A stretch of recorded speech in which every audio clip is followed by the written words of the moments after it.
Okay. Hi, everyone. Thanks for being here. Today we're talking with Lisa Knowlton. Thanks, Lisa. Hi, thank you for being here. Yeah, thanks for having me. Sure. So I'm going to go ahead and read your bio real quick and then we'll chat, okay? Great. Okay. Okay, Lisa's heart opening approach focuses on 4 body system, mental, emotional, physical, spiritual, to help you access and sustain a high resonance flow between these elements. This allows for the morphing process to occur, delightfully harmonizing your morphing mind's eye with the universal source of love. This can contribute to a harnessing of universal love power within your framework for more continuous healing that facilitates a reworking of unsound patterns of mind and soul. Lisa also works with a group of Pleiadian beings who she recognizes as her star family. Lisa is also an artist, and her art depicts her experiences with her star family. She is also an intuitive artist and can connect and depict what she intuits from your star family if you would like to contact her to receive an intuitive drawing. Okay. So that's awesome. Sounds pretty good hearing it from somebody else. Yeah, totally. That's amazing. I mean, I've known you a little while now, and I know what in it, your energy is just, beautiful and light filled and heart centered. And I always enjoy being around you. And it's too bad that we're doing it this way, because I love being around you physically as always. Yeah. So if you could share a little bit about how you got to, this point, succinctly, a little bit about how you became aware of your gifts. And I know a lot of people like to know how does a practitioner or someone who's in that space, what did they have to deal with to get to where they are? Because a lot of people are going through a lot of things right now, right? Yeah. And so I think people kind of like to know that, where they're going to come out on the other side, if that makes any sense.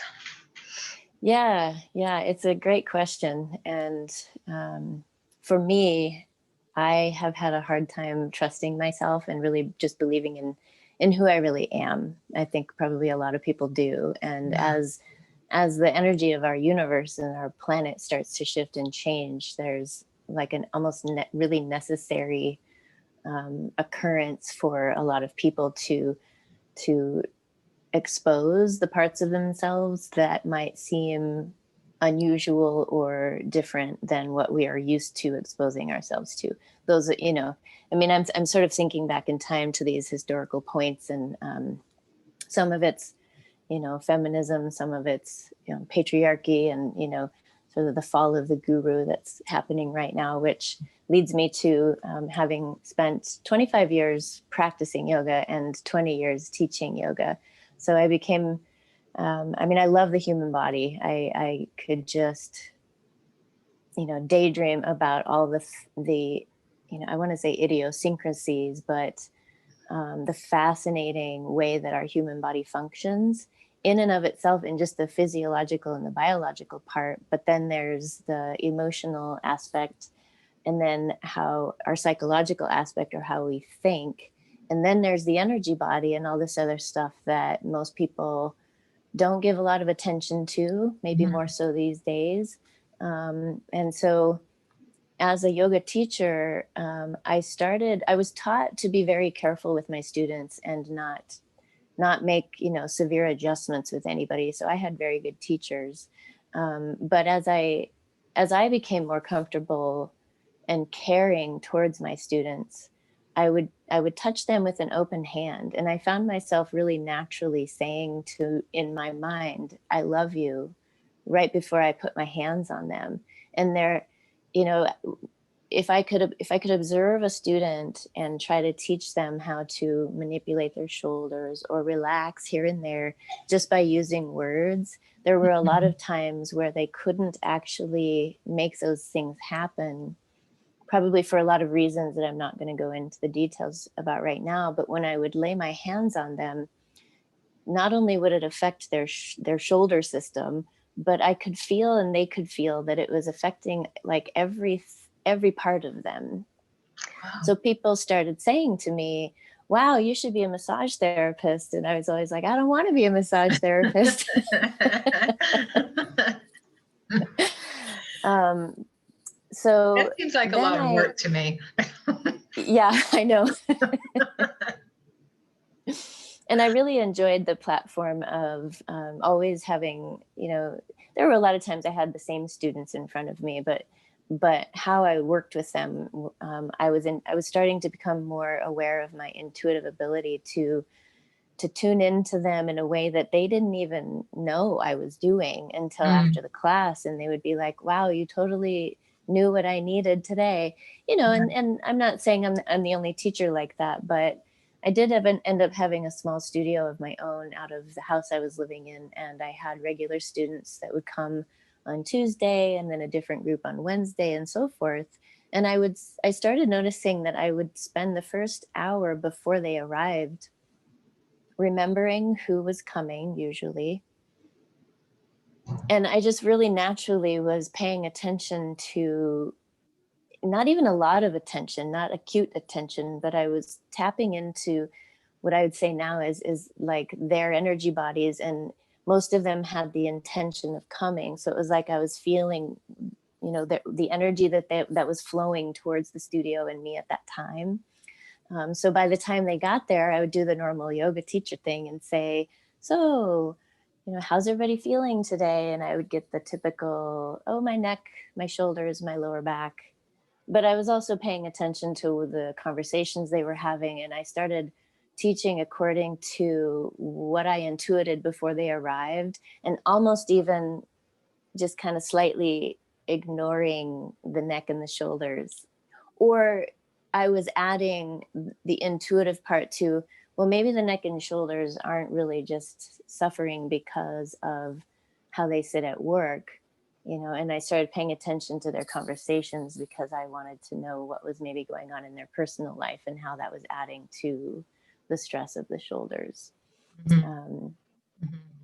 So by the time I decided to make a pretty big change in my life, I needed to follow through with leaving my husband, because I knew that teaching yoga and the way I was teaching, there was more to it. I knew that I was really yearning to help people transform, not just, address the surface layer of their body and then come back every week and ask for the same thing. For sometimes, 8 and 10 years would go by where it would be this repeated request. Right. And so when I left my husband, it was a very traumatic experience for me. And so I went I went deep underwater and kind of had to swim around in the murky waters for almost 2 years. And as I started coming out of it, well, that's really how I met the Pleiadians. Was okay. I started sitting every morning, sometimes 3 and 4 hours, not in a seated meditation, but I started noticing that when I would sit to meditate, energy pockets in my body would start to rumble. And so I was getting up off of my chair and rolling around on the floor and, allowing these energy pockets to roll through me. And that's when I was giving myself more of an open space to receive the truth of me, and the truth, the fact that I had these connections with beings that I was only, maybe a year prior to that hearing about for the first time. Yeah. Yeah, that's fascinating. That it reminds me, well, those are good reminders first for finding those energy pockets in your body, right? And moving, working on them and moving them. But with my experience with the Pleiadians, it was during a time when I was, like you say, underwater. And when they came to me, I had loss in my family and was in a, grieving, in a bit of a depression. So, and I think that we have to go through tough times in order to open up that door. Does that make sense? It does. And part of opening that door for me was being able to tell myself the truth about my husband, and our relationship. we had met when we were 15, and by the time we actually started dating, it was almost 20 years later. So I had a very rigid attachment to who I knew I was going to be with and who I wanted to be with. And then when we had the opportunity, you know, I don't regret any of it at all, because I really wanted to give that daydream a chance. But unfortunately, there was substance abuse involved, and so it took a turn on that level that I just finally had to accept that I no longer had any kind of control. Not that we ever do, but I know, right? We like to think we do. Yeah, you know, I really clung on to this fantasy that things would change in the ways that I wanted them to, and they did. Only I had to finally agree with myself that he wasn't going to be a part of those changes. At least, you know, who knows if we'll ever meet again in some kind of a friendship. But right now, it pretty much ended pretty abruptly, and the Pleiadians really reinforced our separation. I think not only did I come to accept and speak the truth that I knew I needed to leave, but the work that happened with the Pleiadians was all based in the energetic ties that were being kind of plucked away between me and him. And then filling those ties, filling those spaces that I had, maybe even, I guess I'm hearing the word unharmonized. So maybe he and I had become so harmonized in each other's energy that I was losing my ground. Oh, yeah. As an empath, and you know, a lot of trauma in his life as well. So they sort of, you know, kind of helped peel our energy bodies apart, and then filled that with not only their love, but I'll never forget the day that I heard, it's time for you to love your own heart. And I, you know, as a yoga practitioner, I was able to bring my attention into my heart space, but I had never really fully done that before, and that's part of my story of being a yoga practitioner, is that it taught me so much about self-love, but it only went so far before I realized that there was a certain amount of, you know, perfectionism and self-hatred that I think I was born into, so that I could live this life and then become this person who's now talking about love in a way that almost embarrasses me sometimes, because I'm that cheesy love girl now, you know. Yeah, nothing cheesy about love, but I totally get it. We're born, you know, with our stuff, right? So we bring that forward, and also I believe our ancestral stuff and our our family stuff, and so you know, a lot of people come into this, especially now, come into this lifetime with the intention or the plan to help clear not only their stuff, but for their family and their ancestry. But what you said also reminded me of during my quickening, when the Pleiadians came to me, I was also going through a really tough breakup. And I realized that I was feeling good, you know, I was doing good at work. I was feeling good. I was connecting to, you know, to my peeps and waking up. And then I'd come home and he was in a depressed state. And so I had to work so hard to keep my energy up and keep my vibration up, and, you know, and I asked him one time, I said, nothing against him, but I said, well, not now, but I said, gosh, you know, why are you so miserable? You know, you want to make me miserable too. And he said, well, misery loves company. And I'm like, oh, wow, that says it all right there. And so, and they helped me through that, definitely, and helped reinforce that for me too, to, you know, life's too short. I had that conversation with myself and a friend who suffered from cancer and has HIV, and the timing of his visit with me was just like, wow, you know. Because it was a really difficult choice for me, given, you know, the history, because I now know that even though we were only like living together for 11 years, he was in my mind as the man I wanted to be with for 35 years. So to disseminate that from my mental constructs was enormous, an enormous amount of loss and Right. pain, you know. And I also cared so much for him, and I didn't want to hurt him. But I think I was, you know, I knew that it was I had to be the one. It was my path to be the one. Yeah. I heard a quote one time that it's not only our right to be happy, but it's also our duty. Yes. Yeah. So, you know, I kind of believe that too. You know, and we're not doing anyone any favors on the other side if we're in a unhappy relationship, right? Yeah. And I believe that they, you know, they helped me come to, you know, all the things played themselves out, because there was, even though I thought I was keeping my truth about it a secret, my ancestors and guides were standing by going ding ding, you know. They were constantly giving me these little, because I didn't even particularly have a big awareness of guides being in my life. I mean, it was interesting because over my life I would have these like serendipitous moments and be like, wow, that is so cool. But that was like every year or every couple of years. And now it's every day. You know, I can see these moments in time. Right. And Wouldn't you so, say, go ahead. No, go ahead. Oh, I was just going to say that's sort of how I started praying to trust myself through this guided meditation. And then it truly became like a volcano of energy where I could no longer keep it to myself, no matter what was going on around me. Yeah.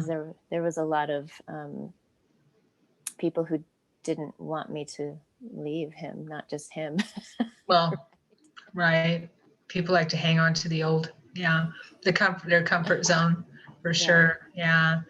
But I was going to ask is, as you connect to your guides, you know, or unseen team on the other side, or spirit team or peeps, do you find, I'm sure you're going to tell me yes, but I still want to say it. Do you find that the more you are aware of them, the more synchronicities and the more wows? I mean, after a while, it doesn't even become a wow anymore because it's just normal, right? The more you see that in your life. Yeah, for sure. I mean, you know, I was just thinking about this year during COVID. I went to England. I went to England and back, and the synchronicity of meeting the person who became what I would call as kind of like the carrot. I mean, my relationship with her once I arrived was very much embedded in my ancestry as well, because Knowlton is English, and so I didn't even fully grasp that name until I heard that there's a Knowlton church about 2 miles from Stonehenge. And I started seeing signs of, you know, Knowles City, or, you know, whatever it was. So being in England to help heal that part of my family was one of the biggest reasons for me being there. And the person that I engaged with was another huge catalyst for basically for learning what I'm now going through with the guides that I have now. Are they call themselves the Wolverines, and that was probably the first word that I channeled without hearing first, because when I started sitting and going through these movements and letting these pain pockets show up, I was actually hearing clairaudiently and telepathically communicating, but in brief, like one word at a time. Like I would hear Pleiadians, or I would hear like 3 words, and then I would get so excited that I would shut down. Yeah. But I went to bed one night a few months back, and I just kind of softened and allowed my throat and my mouth to open and make sound, and the word Wolverines came through, and as I've developed my relationship with them, they are beings from a future timeline.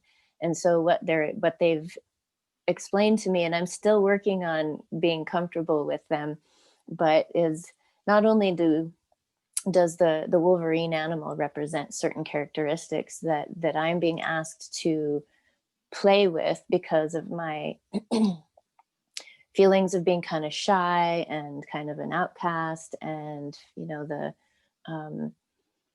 other people's projections onto me, and then feeling like I can't trust myself. Like that whole combination makes a person feel very bound and like I can't be who I really am. Mm-hmm.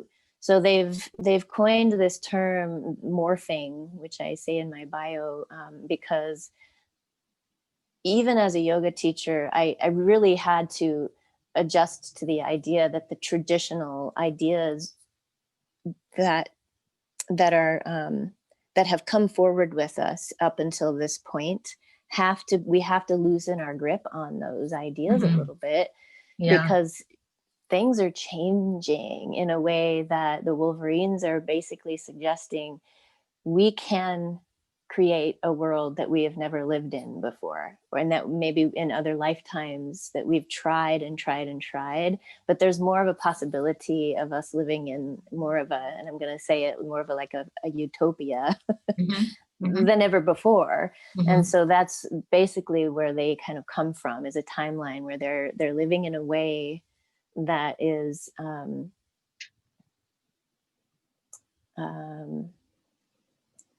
it's not as we're not so conformed in that time period.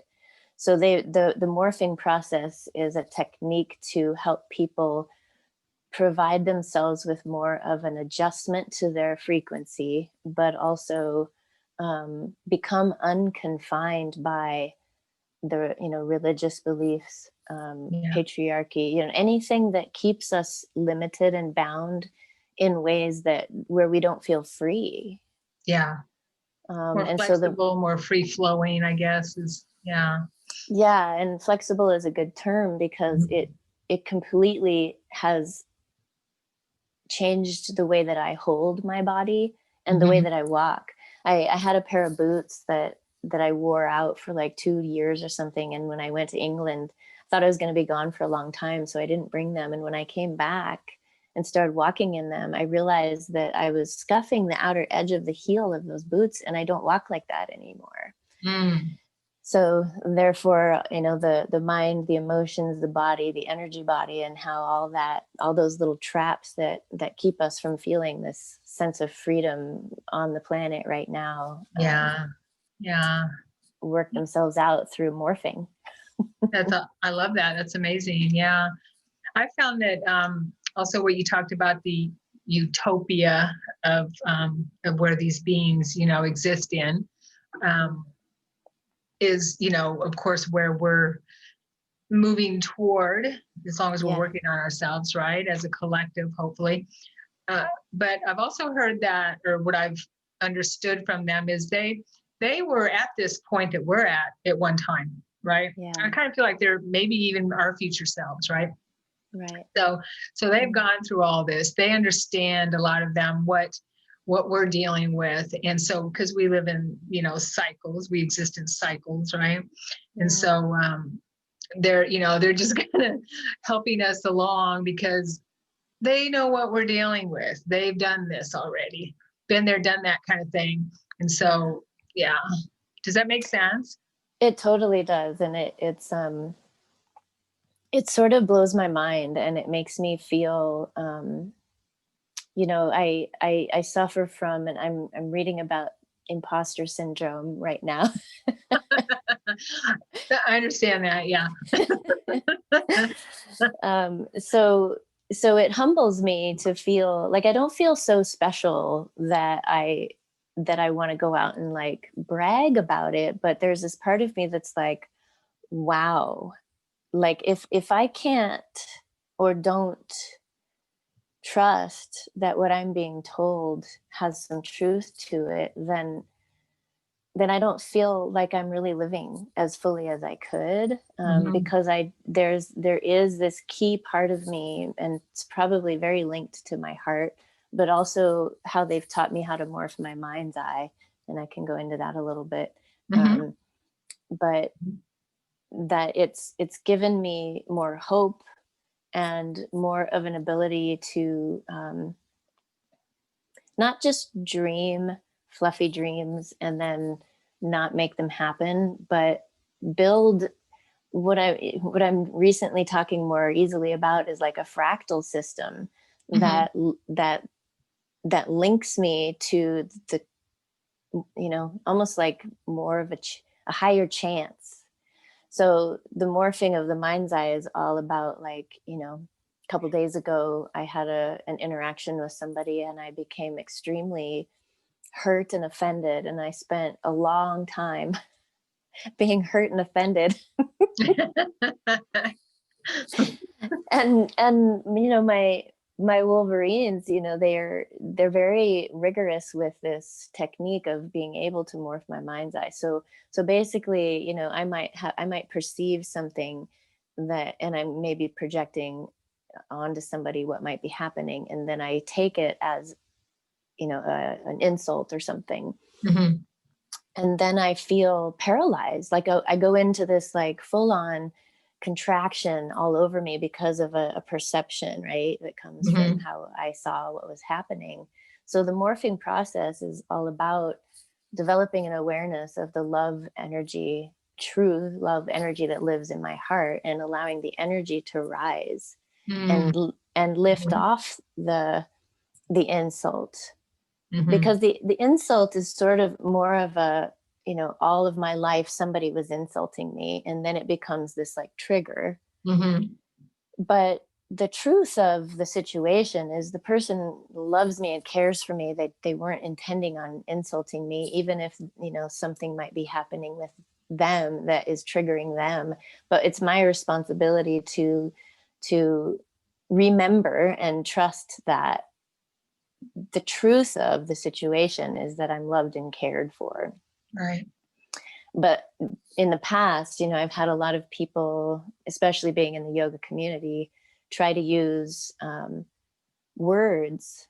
So, I heard, go look in the mirror and tell yourself that you love yourself until you believe it. Either I didn't do it often enough, or I just didn't believe it enough. I didn't believe it in my energy body. Mhm.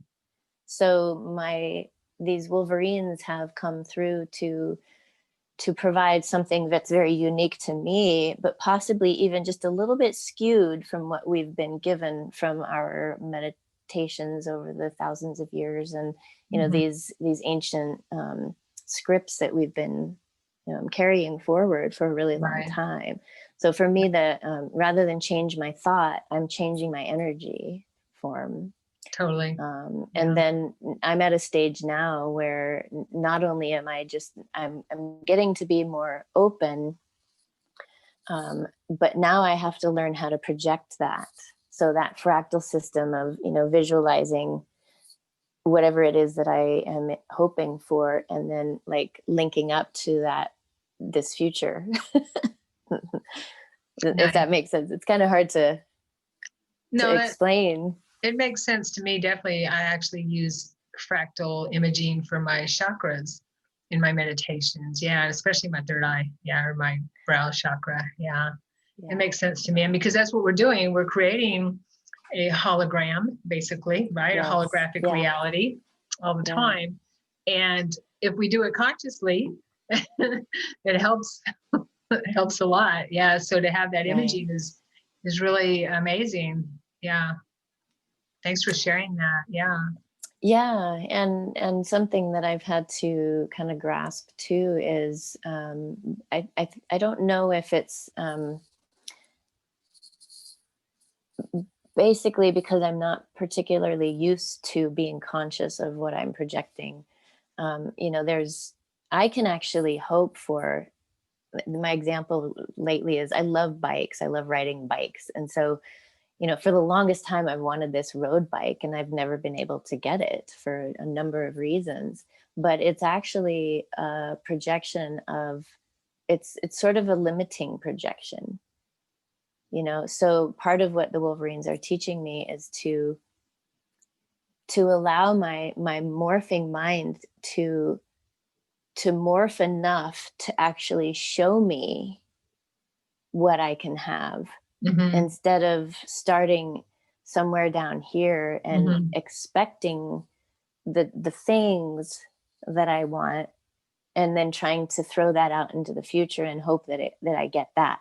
So Mm-hmm. it's because this is reminding me too that part of what happens through this morphing in the body process is, because I'm so used to the patterns of movement that I developed in yoga.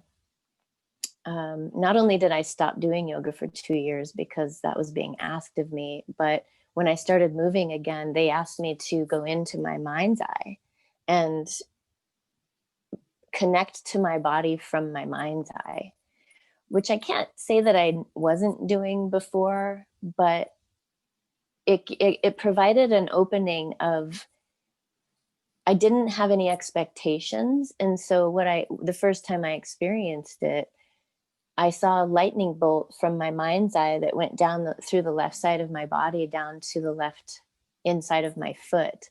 Mm. And previous to that, I knew that there was an imbalance there, but I didn't particularly know how to address it. And neither did any of my teachers, because they're on the outside and they can't necessarily see, feel, perceive that very specific line of energy that needed to open up for Mm-hmm. me. Mm-hmm. That makes sense. Yeah. Yeah. Let's talk about your art. Yeah. I'm really drawn to the one you pointed out to me earlier, the art behind you. Yeah. Can you tell us who or who that might be? Well, the image behind me is just a painting that my mom wanted me to paint for her. I think I may have looked at a postcard to get that. Okay. I imagine it's just a symbol of Buddha. Okay. Yeah. Yeah. Nice. It's beautiful. Thank you. Yeah. And I've been drawing since I was pretty little, but I was very much a perfectionist at it for many years. I did have a skill at being able to draw really well. But when I left my husband, I actually had an experience that kind of opened me up to just, like, I was so craving being creative that Mhm. I actually couldn't draw like that anymore. I mean, I can because I've done it. It feels better. But I started painting with acrylic, which I've never really liked until now. And then I also started using colored pencils because they were a lot easier to pull out and use very quickly. Um, so this drawing here, it's a little Oh bit wow. odd looking. I love the It was colors. thank you.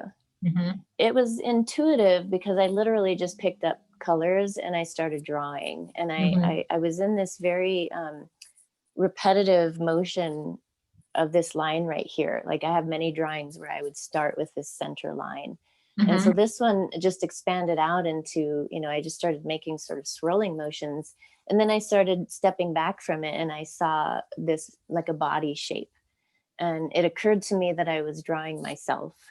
Mm-hmm. So this was the pain in my heart at that time, and my sadness, and I had pain in the back of my neck, and it was Mm-hmm. probably I would imagine some of these colors out here are a part of connecting with my guides that I may not have been as fully aware of at the time.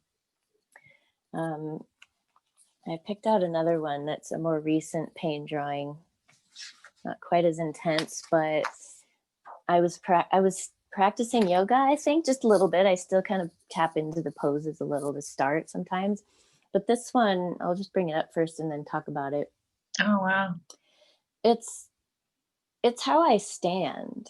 Mm-hmm. And you may not be able to see it very well in the drawing itself, but I was realizing that I really needed to get the left side of my body to flow upward And that, you know, I was like, my right side is this righteous side. So that's when I drew the fist up and everything. That's beautiful. Thank you. Yeah. So, you know, even the colors around my sacrum and everything, these are just, that's where I feel muscle soreness. And, you know, Uh-huh. this is my, like my liver, I think, and there's some red in there. I could feel that this side of my spine was collapsed. So Mm. I was just doing whatever represented what I might be feeling in my body. But I've discovered that what I'm doing by connecting to the pain and putting color to it, and then drawing it, is I'm giving it love. So we Yes. talked Yeah. about love earlier, Mhm. and I would say that, because I mentioned that I think I was kind of born into a life of living like as a person who hated themselves, you know, not that anybody would necessarily have noticed, but um, I had to learn how to love myself. And it wasn't getting a pedicure or getting a massage, even. It was like serious, Mhm.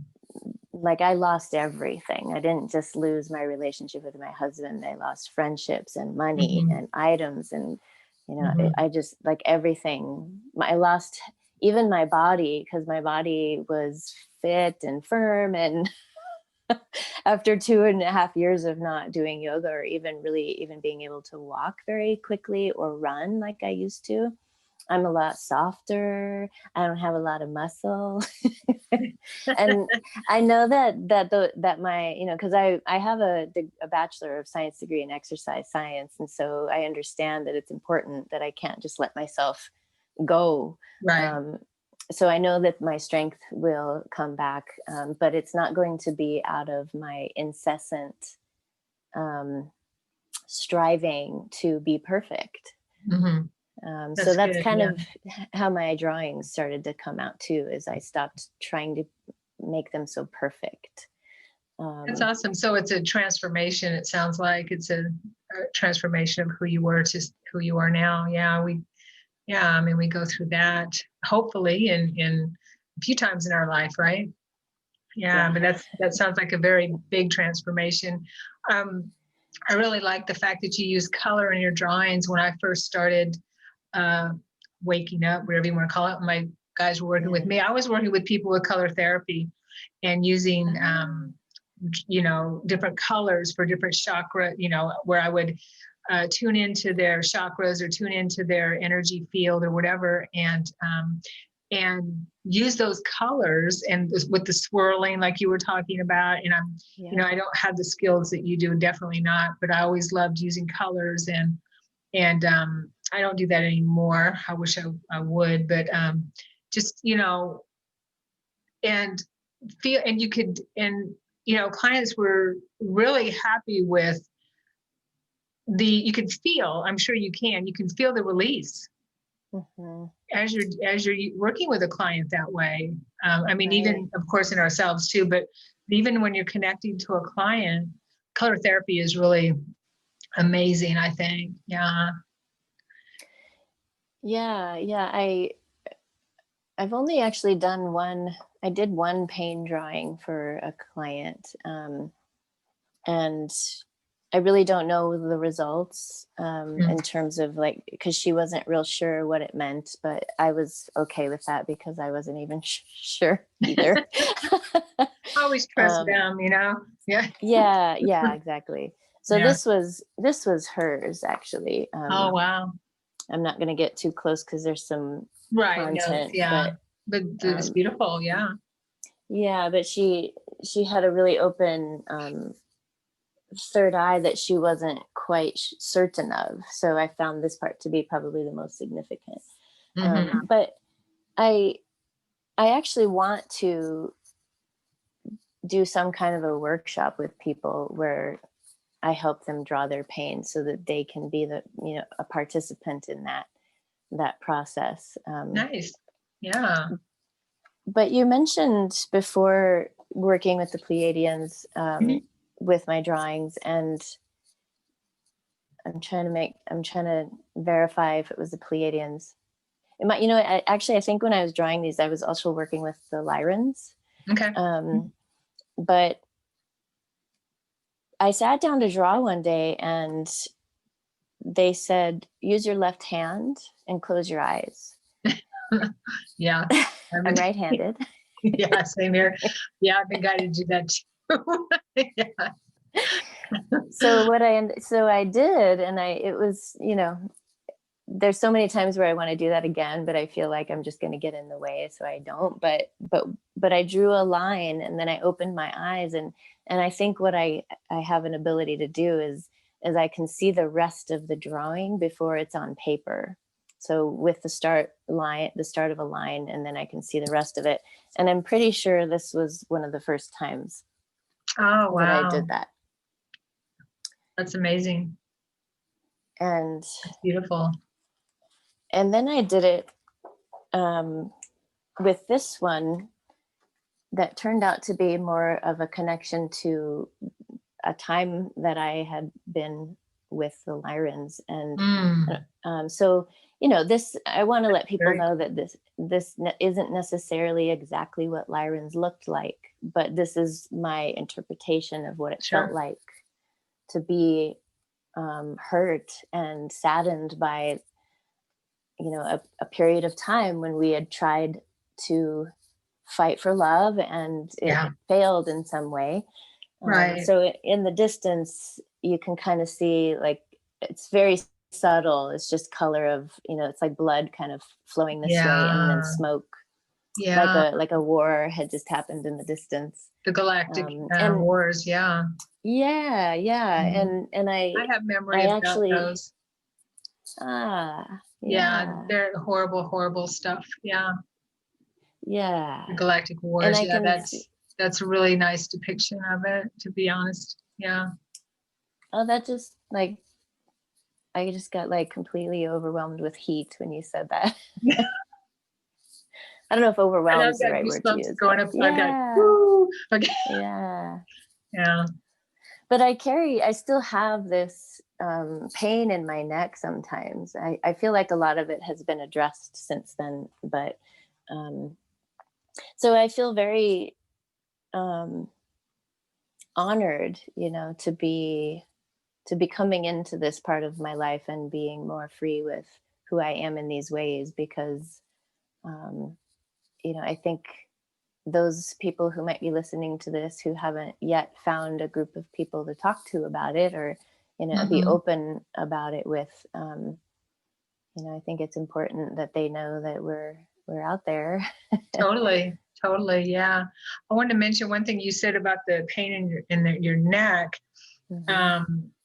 I suffer with that too. I have to work constantly on it, and also my shoulder blades.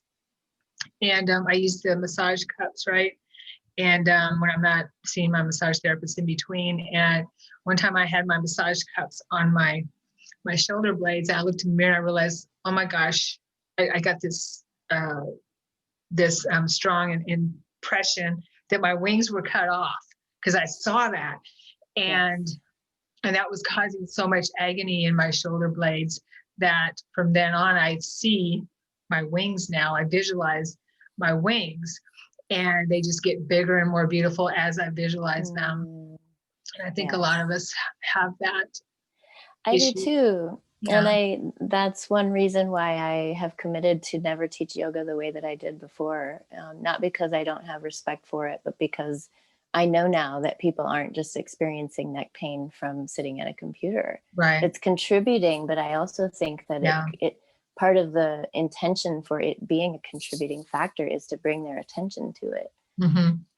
Not just to change their position, but to help heal it in a way that is just unexpected, So I hope to work more with people who are willing to understand that past lives are a part of the pain in their body, and that it isn't necessarily necessary to remember it all, but to the morphing process is meant to be a catalyst to move that kind of energy.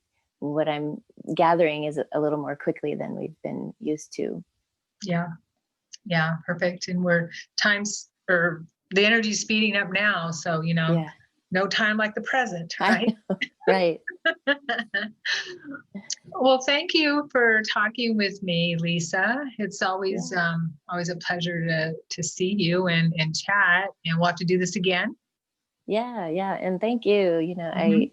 I appreciate that your interview style with, giving some time and being a part of the conversation. So Yeah, it's been yeah, nice. sure, sure. And how can people contact you?